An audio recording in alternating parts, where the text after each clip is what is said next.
on my way to my second service.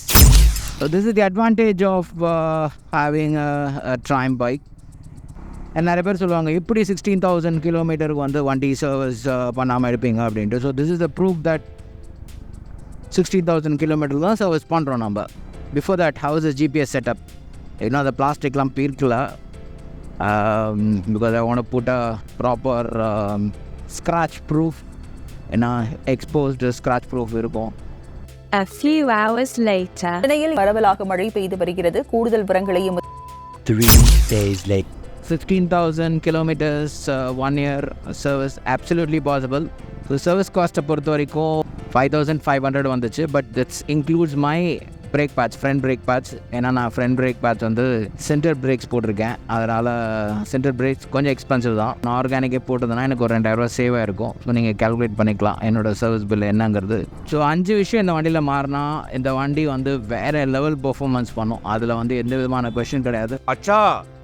So ஒன்று வந்து engine oil. நான் வந்து ஹெச்பிலேருந்து இப்போது கேஸ்ட்ரால் மாற்றிருக்கேன். ப்ரைஸிங் ரெண்டுமே ஒன்று தான். அண்ட் போட்டிருக்க கேஸ்ட்ரால் வந்து ட்ரையம்போட எல்லா சூப்பர் பைக்ஸ்லேயும், அது ராக்கெட்டாக இருக்கட்டும் இல்லை டைகராக இருக்கட்டும், எனிதிங் இந்த ஆயில் தான் யூஸ் பண்ணுறாங்க. ஸோ காஸ்ட் வைஸ் வந்து பார்த்திங்கன்னா ரெண்டுமே ஒரே ப்ரைஸ் தான், ₹100 per liter என்னமோ சம்திங். அண்ட் நிறையா நார்த்தில் இருக்க வீடியோஸ்லாம் பார்த்திங்கன்னா அவங்க வந்து மோட்டல், கேஸ்ட்ரால் எல்லாமே போட்டிருக்காங்க. சர்வீஸ் மேனுவலில் இந்த ஆயில் தான் போடணும் அப்படிங்கிறது ரெக்கமெண்டட் கிடையாது. அந்த category of oil is not recommended. So அதை வச்சு ஃபைட் பண்ணி கேஸ்ட்ரால் மாற்றியாச்சு. So that is one thing, tick mark done. Brake pads வந்து if you going in highway only, அந்த ஆஃப் ரோடே நீங்கள் போகல, ஆஃப் ரோட்னால் நீங்கள் போக மாட்டீங்க, ஹைவே தான் அப்படின்னா, அது டூரிங்காக இருக்கட்டும் சிட்டியாக இருக்கட்டும், சென்டர் பிரேக் போட்டுக்கிட்டிங்கன்னா பியூட்டிஃபுல். அதோட பிரேக் பர்ஃபார்மன்ஸ் வந்து வேறு லெவல் கான்ஃபிடன்ஸ் கொடுக்குது கண்டிப்பாக டூரிங்கில், ஹைவேல. பிரேக்கிங் பாருங்கள், இப்போது 100 போயிட்டுருக்கேன், பின்னாடி லெஃப்ட் லைன் எதுவும் இல்லை.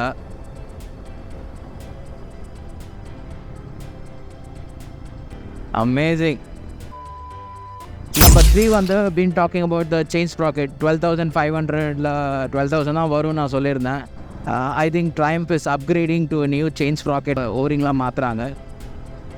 So in a month or 2, the new chain sprocket will come. That chain sprocket issue will also be sorted out. அதுக்கப்புறம் 4வது ஹெச்பியில் வர கூலண்ட் வந்து அந்தளவுக்கு எஃபிஷியண்ட்டாக இல்லை அப்படிங்கிறத I have said many times. என்னோடய ஃப்ரெண்ட்ஸும் நிறைய பேர் ரியலைஸ் பண்ணியிருக்காங்க. ஸோ சர்வீஸ் முடிச்சு வெளில வந்த உடனே I want to test it எப்படி இருக்குன்ட்டு. I have drained out the complete coolant and I've added up liquid moly. Anything apart from HP நீங்கள் ட்ரை பண்ணலாம், கொஞ்சம் நல்ல குவாலிட்டியாக இருக்கிறது. I've removed it completely. Coolant மாற்றினா நீங்கள் வெறும் சும்மா எடுத்துகிட்டு டாப் மாதிரி பண்ண முடியாது. You have to completely drain out from the system itself. Coolant டேங்கை க்ளீன் பண்ணணும், வண்டியை கொஞ்சம் லைட்டாக ரன் பண்ண விட்டு you have to take out the last drop. You will not believe, அந்த என்ஜின் ஃபேனை அடிக்கடி ஆன் ஆகும் இல்லையா, இப்போ அது ஆன் ஆக மாட்டேங்குது. இது ஒரு 3 to 4 days டெஸ்ட் பண்ணிட்டு தான் இதை சொல்கிறேன். அது ரன் பண்ணாலும் குயிக்காக ஆஃப் ஆகிடுது engine fans. It shows that coolant is working for this particular engine. And the high compression heat, இதுக்கு ஒரு நல்ல கூலிங் சிஸ்டம் இருந்தால் இன்னும் நல்லா இருக்குங்கிறத நான் அன்னிலேருந்து சொல்லிட்டு இருக்கேன். கரண்ட்டுக்கு ஒரு ப்ராப்ளமும் கிடையாது, பட் அதோட பெட்டராக இருக்கலாங்கிறதான் சொல்லிட்டு இருக்கேன். அண்ட் என்னோடய 5வது அப்கிரேட் வந்து பார்த்திங்கன்னா டயர்ஸ் சம்வேர் எம்ஆர்எஃப் மேலே வந்து அந்தளவுக்கு கான்ஃபிடென்ட் இருக்க மாட்டேன். பட் 15,000 கிலோமீட்டர் ஓடிடுச்சு, இப்போவும் ப்ராப்ளம் கிடையாது. ஃப்ரண்ட்டில் மட்டும் I just saw one small cut. High ஸ்பீடில் போகும்போதெல்லாம் டயர்ஸ்லாம் ஒன்றும் ப்ராப்ளம் கிடையாது. பட் கொஞ்சம் லைட்டாக வெட் சர்ஃபேஸ் லைட்டாக நீங்கள் இது பண்ணும்போது லைட்டாக வண்டி ஸ்கிட் ஆகி போகிற மாதிரி இருக்கும். லெஃப்ட் ரைட் வெரி லைட்டாக நீங்கள் ஃபீல் பண்ணலாம், ரொம்ப லைட்டாக தான் ஃபீல் பண்ணலாம். But safety and confident and கன்வீனியன்ட்டுக்காக 2 விஷயம் நான் எப்போவுமே காம்ப்ரமைஸ் பண்ண மாட்டேன். ஒன்று டயர்ஸ், இன்னொன்று பிரேக்ஸு. அந்த லாஸ்ட் பிட் ஆஃப் ஜூஸ் எடுக்கிற வரைக்கும்லாம் அதை வச்சுட்டு இருக்காதிங்க. When you feel it is time to change it. காஸ்ட்டை பொறுத்த வரைக்கும் ரெண்டுமே ரொம்ப விலை கிடையாது. நம்மளோட hospital bill or damages consider பண்ணும்போது இந்த 2 விஷயம் நல்லா இருந்ததுன்னா பாதி ஆக்சிடென்ட்ல இருந்தும் சரி நிறைய விஷயத்துலேருந்து நம்மளை சேஃப் கார்ட் பண்ணிக்கலாம். So next is my tyre change. So இந்த அப்டேட் நீங்கள் உங்கள் வண்டியில் பண்ணிங்கன்னா as I said, I'll recap it again. One is better chain sprocket. கரண்ட்டுக்கு ஒன்றும் ப்ராப்ளம் கிடையாது, but better would be better. And engine oil எப்படி explain பண்ண தெரில, அந்த ரைட்டில் அந்த பிக்கப்பும் சரி மெனுவில் சரி சூப்பராக இருக்குது. இன்ஜின் இப்போ வரைக்கும் ஃபேன் ஆன் ஆகலை. அண்ட் மேபி அந்த ஹீட் கன்னை வச்சு நான் ஒரு டெஸ்ட் பண்ணி பார்க்குறேன். I just show you what is the difference. அதுக்கு I need to have one more bike, similar distance, similar bike, 2 different engine oil, 2 different coolant போட்டு எப்படி வந்து வண்டியோட ஹீட்டு வந்து டிஃப்ரென்ஸ் இருக்குங்கிறத என்னோடய நெக்ஸ்ட் வீடியோவில் நான் காட்ட ட்ரை பண்ணுறேன். கூலண்ட் கண்டிப்பாக சர்வீஸ் சென்டர் மாற்ற மாட்டாங்க. கூலண்ட்டை ட்ரை பண்ணி பாருங்கள், மாற்றுறாங்கன்னா luck. Number 3 is chain sprocket. அதுக்கு நீங்கள் வெயிட் பண்ணி தான் ஆகணும், இப்போ மார்க்கெட்டில் எதுவும் கிடையாது.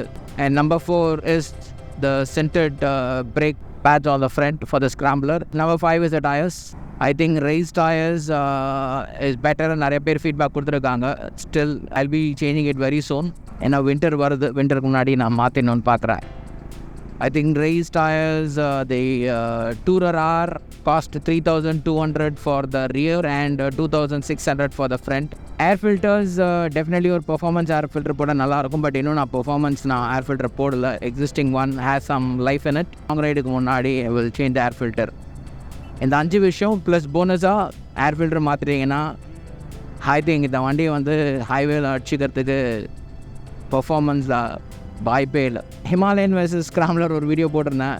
My timing was wrong but good for working community. Himalayan வந்து பண்ணுவாங்கன்னு தெரியும், பட் எப்போங்கிறது டவுட் இருக்குது. ஏன்னா ஆல்ரெடி 1 year ஆகிடுச்சு. எப்போ பண்ணுவாங்க அப்படிங்கும்போது அவங்களோட டியூப்லெஸ் ஸ்போக் வீல்ஸை வந்து இன்ட்ரடியூஸ் பண்ணியிருக்காங்க. அதில் பெஸ்ட் பார்ட்டே அதோட ப்ரைஸிங் தான்.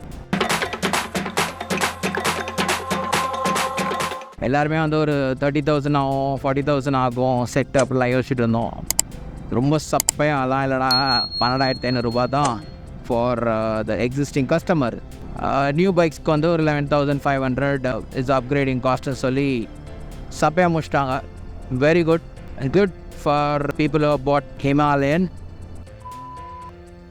रुको जरा सबर करो. பட் என்ன தான் ஹிமாலயன் வந்து டியூப்லெஸ் டயரு, டியூப்லெஸ் ரிம் பார்த்தாலும் சத்தியமாக சொல்கிறோம், உங்கள் சர்வீஸ்லாம் கேவலமான சர்வீஸ் தாங்க. அதை வந்து எங்கே வேணால் ஒத்துக்கலாம், கழுவி ஊற்றுறாங்க எல்லோரும். நேற்று கூட ஒரு இன்ஸ்டா போஸ்ட் பார்த்தேன், ஏதோ புல்லட் வந்து சர்வீஸ் பண்ண மாட்டேன் அப்படின்ட்டு போலீஸ் எல்லாம் வச்சு அனுப்புறதுலாம்.